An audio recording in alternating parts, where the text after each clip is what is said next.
Welcome to the 12th standard zoology class. Miss இன்னைக்கு ஒரு கவிதை சொல்லி ஸ்டார்ட் பண்ண போகிறேன். என்ன கவிதைனா, கண்கள் இல்லாமல் ரசித்தேன், காதுகள் இல்லாமல் கேட்டேன், காற்றை இல்லாமல் சுவாசித்தேன், வார்த்தைகளின்றி பேசினேன், கவலைகளின்றி வாழ்ந்தேன், என் தாயின் கருவறையில் மட்டுமே. Can you guess the topic? What we are going to see today? Yes, today we are going to see the maintenance of pregnancy and embryonic development. First, we'll see about the maintenance of pregnancy and embryonic development. So, last class we studied about the blastula. This blastula is covered by a single layer of cell that is known as what? Trophoblast. The blastula is covered by a single layer of cell that is known as what? Trophoblast, and it has a inner mass cells. So this inner mass cell is differentiated into outer epiblast. It is differentiated into outer epiblast and the inner hypoblast. The inner mass cells is differentiated into outer epiblast and inner hypoblast. So this epiblast, it forms as a ectoderm. The epiblast, it forms as a ectoderm.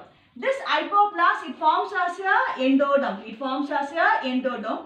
Between this epiblast and hypoblast, between the epiblast and hypoblast, it forms a mesoderm. It forms as a mesoderm. Then this blastula, it turns into the gastrula. The blastula, it turns into the gastrula. So what is a gastrula? The formation of the germ layers. What are the three germ layers? Ectoderm, endoderm and mesoderm. This blastula, it turns into the gastrulation, that is known as what? Formation of the primary germ layers. So what are the three primary germ layers? Ectoderm, mesoderm and endoderm. Next we learn about the extra embryonic membranes. Next we learn about the extra embryonic membranes. So the first one is an amnion. Say that the first one is an amnion. Then a second one is a yolk sac. Then a third one is a allantois. And the fourth one is a chorion. Fourth one is a chorion. So it is a 2-mark question. Name the extra embryonic membranes. What are the extra embryonic membranes? First one is a amnion, yolk sac, allantois and chorion. So this amnion, it is filled with the amniotic fluid. The amnion is filled with the amniotic fluid. So this amniotic fluid, it acts as a buoyancy. The amniotic fluid, it acts as a buoyancy. So what is the meaning of the word buoyancy? Float. So it makes this amniotic fluid, it helps the fetus to float. Then here it regulates the temperature of the fetus. It's a 1-mark question. Which regulates the temperature of the fetus? Amnion. At the same time, it protects the fetus from the mechanical shock, injury. It provides a medium for the fetus to float. Then this yolk sac, it forms a source of the gut, and then it is the earliest form for the formation of blood cells and blood vessels. It is a source of the gut and helps in the formation of blood cells and blood vessels. Then this allantois is a small out pocket. The allantois is a small out pocket. Then it forms as a urinary bladder. It forms as a urinary bladder. It is a structural base for the formation of the umbilical cord. It is a structural base for the formation of the umbilical cord that connects embryo to the placenta. That connects embryo to the placenta and forms as a urinary bladder. Then this chorion, it is the outermost membrane. The chorion is a outermost membrane.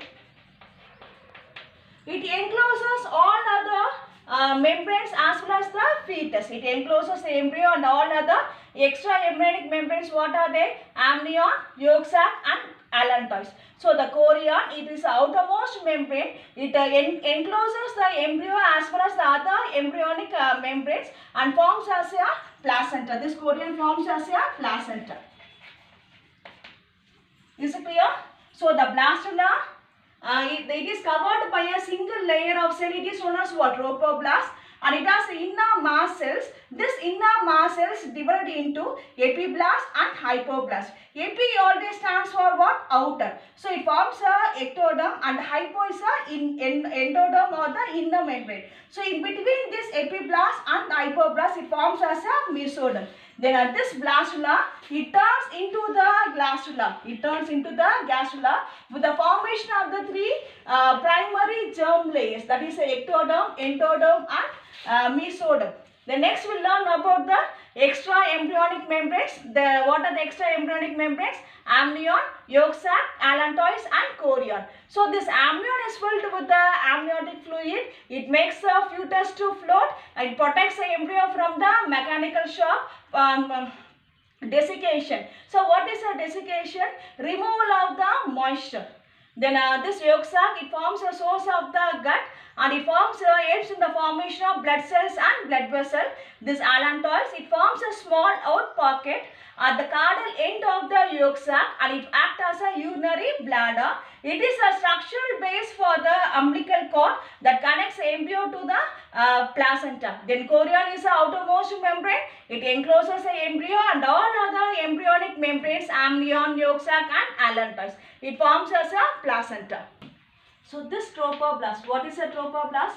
The single layered cell in the blastula. So this trophoblast, it gives us a finger-like projections. It gives out your finger-like projections.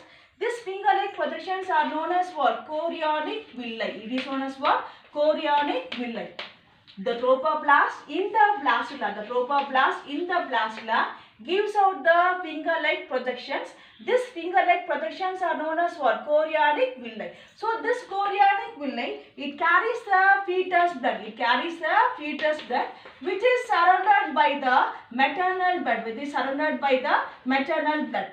So the finger-like projections from the trophoblast, it is known as what? Chorionic villi. It carries the fetus blood, which is surrounded by the maternal blood. So this chorionic villi and the uterine tissue, the chorionic villi and the uterine tissue, it forms as a placenta. So which forms as a placenta? The chorionic villi and the uterine tissue, it forms as a placenta. Then this placenta is a temporary endocrine gland. It is formed only at the time of the pregnancy. The next we learn about the three primary germ layers. What are the three primary germ layers? First one is a ectoderm. Then second one is a mesoderm, and the inner endoderm. So what are the three primary germ layers? Ectoderm, endoderm and mesoderm. So ecto means what? Outer. Ecto means what? Outer. Endo means what? Inner. Meso means what? Middle. So this ectoderm, from the outer ectoderm, it gives rise to the central nervous system, peripheral nervous system, epidermis and mammary gland. Epidermis and mammary gland. So what is your central nervous system, which includes brain and spinal cord? The central nervous system, it includes the brain and spinal cord. Then what is your peripheral nervous system? The nerve which arises from the brain and spinal cord. Can you understand? So what is the central nervous system? The central nervous system, it includes the brain and spinal cord. Then what is a peripheral nervous system? The nerve which arises from the brain and spinal cord, that is known as what? Peripheral nervous system. Then epidermis and mammary gland. Then this endoderm gives rise to the gastrointestinal tract, then respiratory tract, liver, pancreas, lungs, thyroid and parathyroid.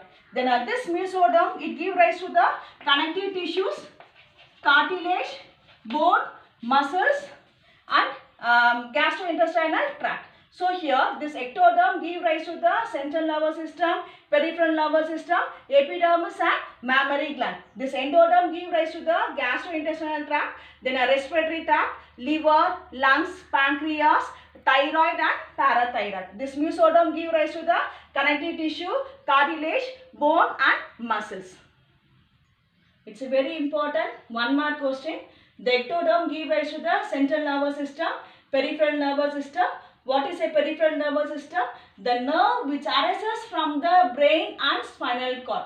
Then epidermis and mammary gland. This endoderm give rise to the gastrointestinal tract, respiratory tract, liver, lungs, pancreas, thyroid and parathyroid. Then this mesoderm give rise to the connective tissue, cartilage, bone, muscles and urinogenital tract. The human pregnancy lasts for about 280 days or 40 weeks. It's a 1 mark question. The human pregnancy lasts for about 280 days or 40 weeks. This is called as a gestation period. So this gestation period is divided into 3 trimesters of 3 months each. It is divided into 3 trimesters of 3 months each.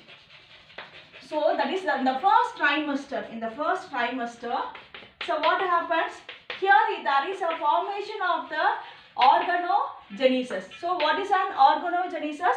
Formation of the organs. What is organogenesis? Formation of the organs. So here the heart, liver, lungs and the external genital organs are well developed. What is an external genital organs? Genital means what? Reproductive organs. So what happens in the first trimester? Organogenesis. So what is an organogenesis? Formation of the organs. In the second trimester, that is the face is well formed. The face is well formed. And here the eyelids, eyelashes, then and here the eyes blink. What happens in the second trimester? The face is well formed, eyelids, eyelashes well formed, and here the eyes blink. And here muscles are well developed, and then the bones become very harder. And here the body is covered with the fine hair. So what happens in the second trimester? The face is well developed, eyelids, eyelashes are formed and the eyes blink. The muscles are well developed and bones become harder. Then in the third trimester, the fetus is fully developed and is ready for delivery at the end of the 9th month. The first trimester consists of first 3 months, 1, 2 and 3. The second trimester, 4, 5 and 6. In the third trimester, 7, 8 and 9. At the end of the third trimester, fetus is fully developed and is ready for delivery at the end of the 9th month. During pregnancy, the placenta acts as a temporary endocrine gland and produces a large quantities of human chorionic gonadotrophin, human chorionic somatotrophin and relaxin. So, what is a HCG? Human chorionic gonadotrophin. Say the term human chorionic gonadotrophin. Then what is your HCS? Human chorionic somatomamotrophin. Human chorionic somatomamotrophin.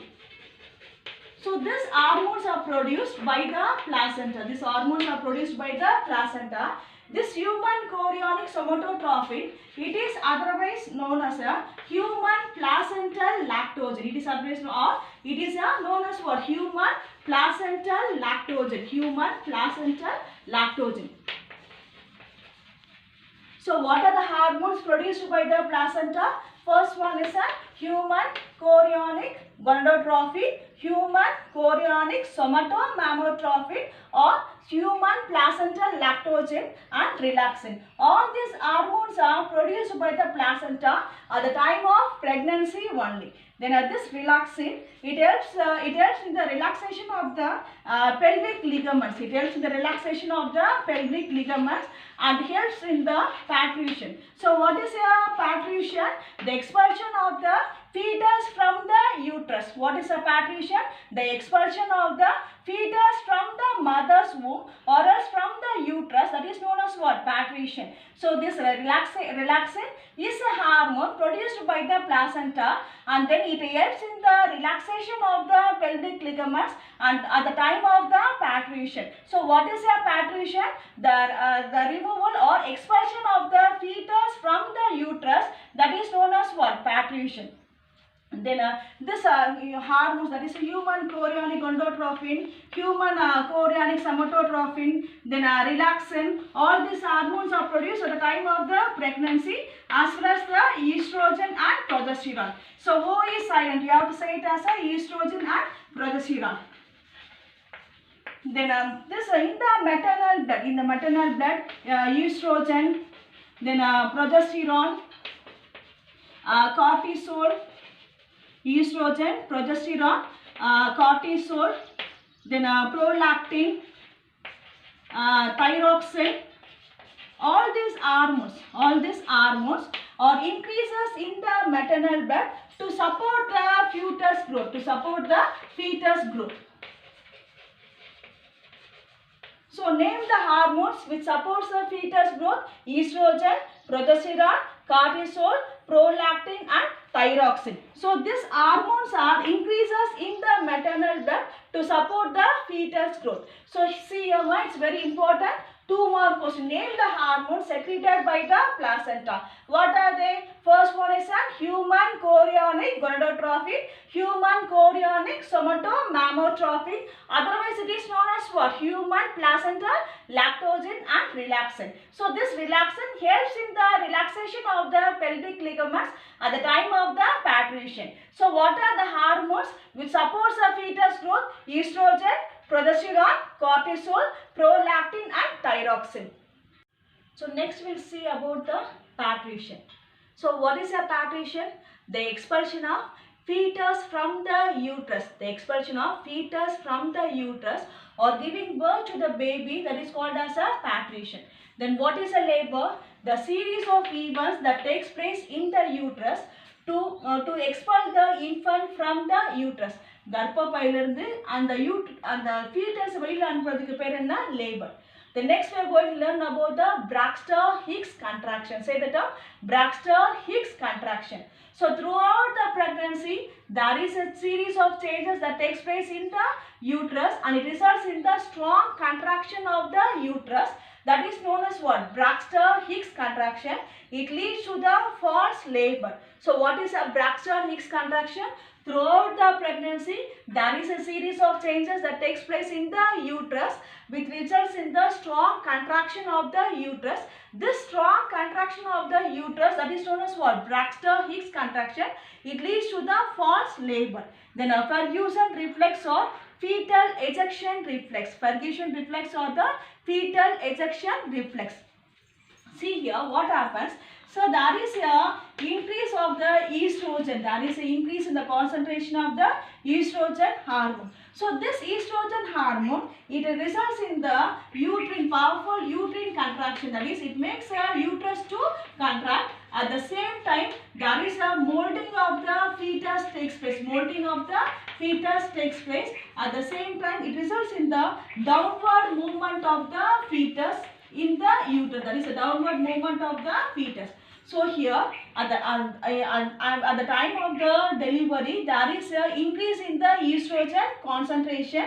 So this estrogen concentration makes a uterine to, that is makes a uterus to contract very strong, and the molding of the fetus takes place and the downward movement of the fetus. See the picture, there is downward movement of the fetus. So this initiates the secretion of the oxytocin. This initiates the secretion of the oxytocin. So which from where the oxytocin is secreted? It is secreted by the neurohypophysis of the pituitary gland. So you already know it. The pituitary gland is divided into two lobes. One is a adenohypophysis and second one is a neurohypophysis or the posterior lobe. The neurohypophysis secretes the oxytocin. So when there is a downward movement of the fetus and the uterus la குழந்தை தலைகீழா வந்தவுடனே என்ன நடக்கும்னா, there is a secretion of the oxytocin. Oxytocin secrete யார் secrete பண்ணுவாங்கன்னா, neurohypophysis of the pituitary gland. The oxytocin secretes results in the strong powerful contraction of the uterus and then it results in the relaxation of the pelvic ligaments. So the pelvic ligaments yaar relax பண்ணுவாங்க? Which hormone plays an important role? That is a relaxin hormone. So when the oxytocin is secreted, it makes a dilation in the cervix of the uterus as well as in the vaginal canal. Dilation in the cervix of the uterus as well as in the vaginal canal, which makes the movement of the fetus from the uterus. That is, uterus through the birth canal. So that is called as a Ferguson reflex. Ferguson reflex when the estrogen concentration increases. Estrogen அதிகமா சுரக்கும்போது என்ன நடக்கும்? The uterine wall, that is the uterus contracted, molding of the fetus takes place and it results in the downward movement of the fetus. அப்ப குழந்தை தலைகீழா வந்த உடனே என்ன நடக்குன்னா, there is a secretion of the oxytocin.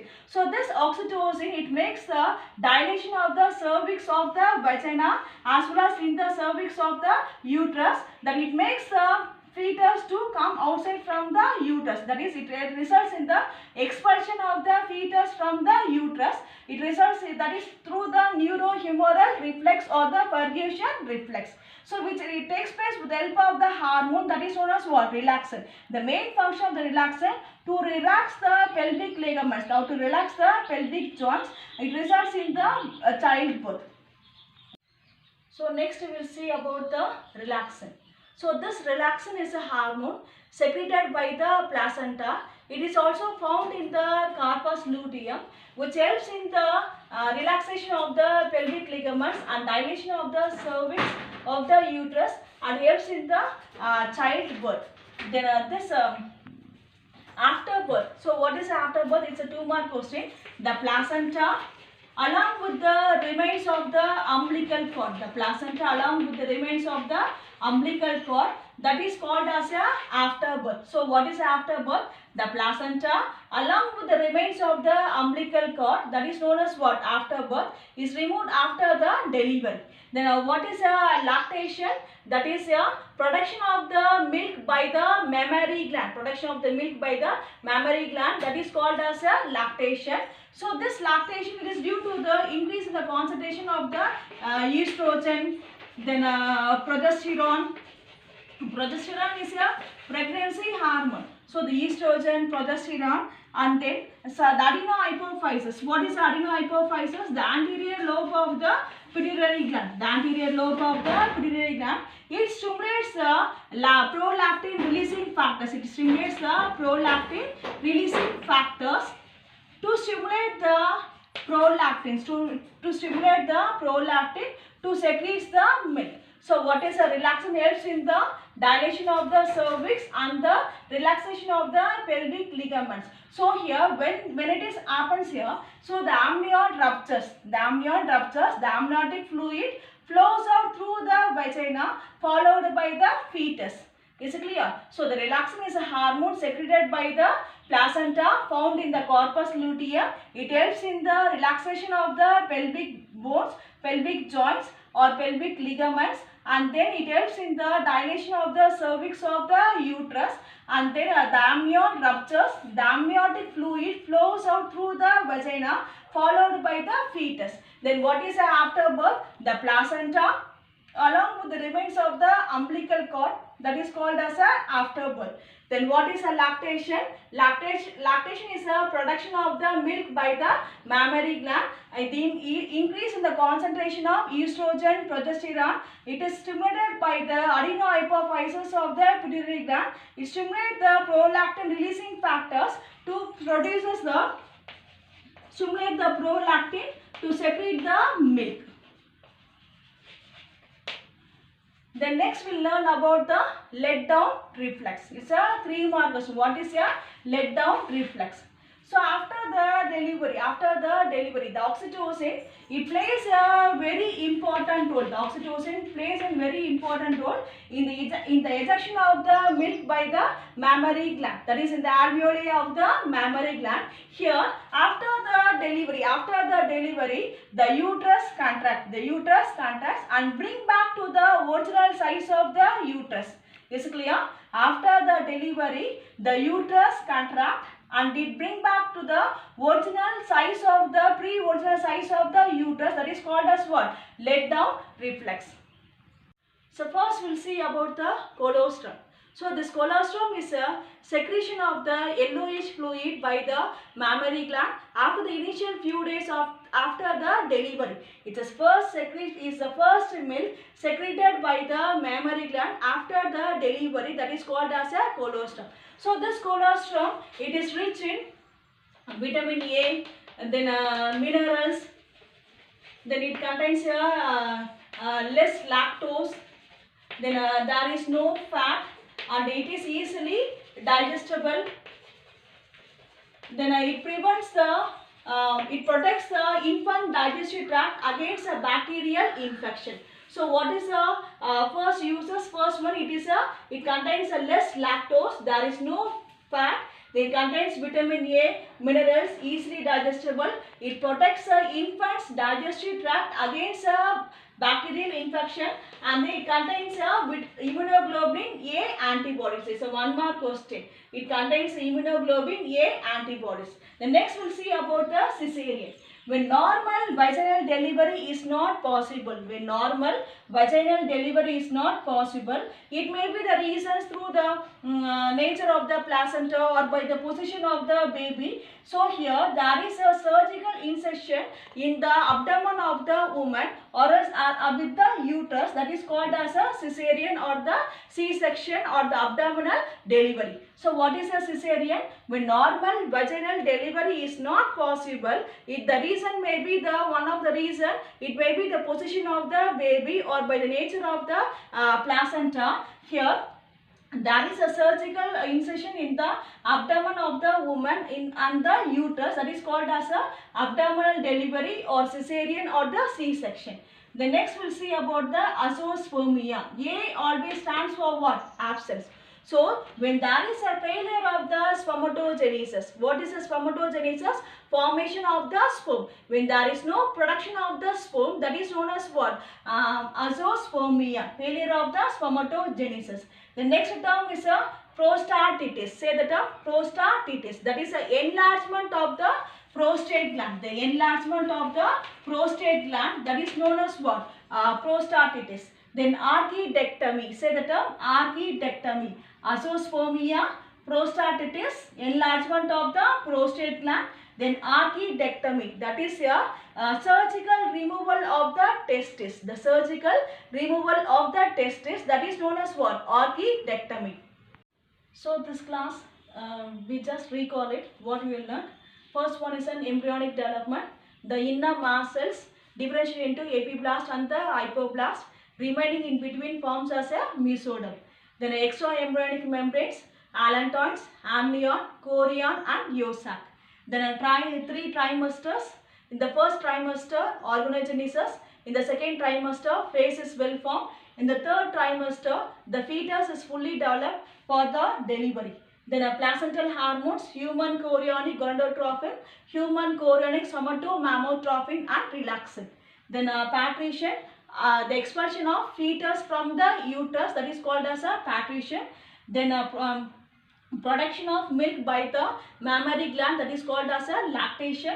Then perfusion reflex. As the estrogen concentration increases, it brings about the molding of the fetus, downward movement of the fetus.